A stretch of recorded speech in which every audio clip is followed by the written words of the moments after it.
The Reserve Bank of India's Monetary Policy Committee met last week, and it was for the 11th consecutive time that the repo rate, which is the rate at which the RBI lends money to commercial banks, was left on hold.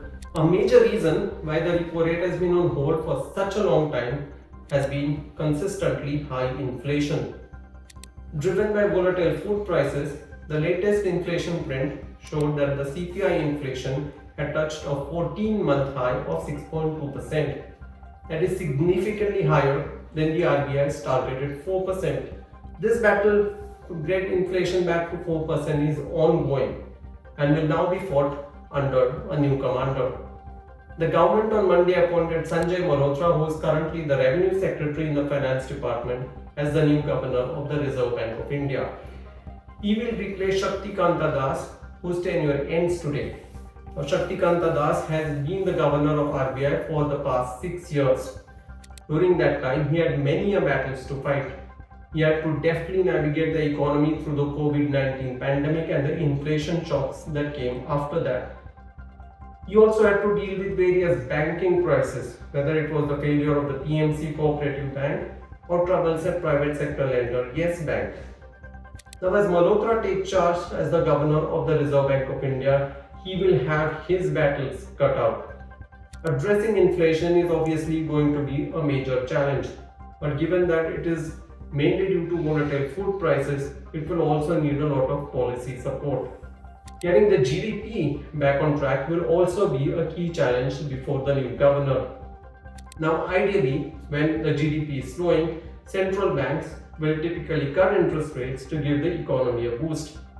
But in India, you have the inflation worries that have kept RBI from cutting interest rates for the past few months. So how does Malhotra navigate? Does he focus on inflation? Does he focus on growth? He clearly has a tightrope walk ahead. He clearly has the experience of working in various departments of the government, whether it was in finance, whether it was in taxation, information technology. He has also been the managing director of state-owned REC in the past. So he comes with a lot of experience. Also, he would have had a long stint in the finance ministry working closely with Finance Minister Nirmala Sitharaman. So the close coordination that they would have had there would ideally help between the working of the RBI and the finance ministry going ahead.